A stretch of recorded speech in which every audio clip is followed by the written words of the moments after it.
নমস্কার, আমি দীপশিখা চলে এসেছি আরও একটি নতুন জব আপডেটের খবর নিয়ে।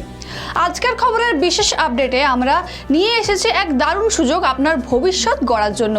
পশ্চিম মধ্য রেলওয়ে, যা জবলপুর মধ্যপ্রদেশ অবস্থিত, ঘোষণা করেছে 2024 সালের অ্যাপ্রেন্টিস নিয়োগ বিজ্ঞপ্তি। এই নিয়োগের মাধ্যমে মোট 3317 জন প্রার্থীকে নিয়োগ করা হবে বিভিন্ন ট্রেডে। আপনি যদি দশম শ্রেণী উত্তীর্ণ হন এবং ITI পাস করে থাকেন তবে এই সুযোগটি আপনার জন্যই। 5ই আগস্ট 2024 থেকে আবেদন প্রক্রিয়া শুরু হয়েছে এবং 4 সেপ্টেম্বর 2024-এর মধ্যে আবেদন জমা দিতে হবে। প্রার্থীদের বয়স হতে হবে ন্যূনতম 15 বছর এবং সর্বোচ্চ 24 বছর। এছাড়াও সংরক্ষিত শ্রেণীর জন্য রয়েছে বয়সের ছাড়।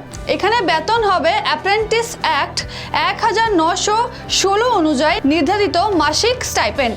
তাই দেরি না করে আজই অনলাইনে আবেদন করুন এবং নিশ্চিত করুন আপনার স্থান এই সুবর্ণ সুযোগে। নিয়োগ সম্পূর্ণ হবে আপনার যোগ্যতার ভিত্তিতে তৈরি মেধা তালিকার মাধ্যমে। রোজকার এরকম আরও চাকরির খবর পেতে আমাদের পেজটি ফলো করুন, লাইক এবং সাবস্ক্রাইব করুন।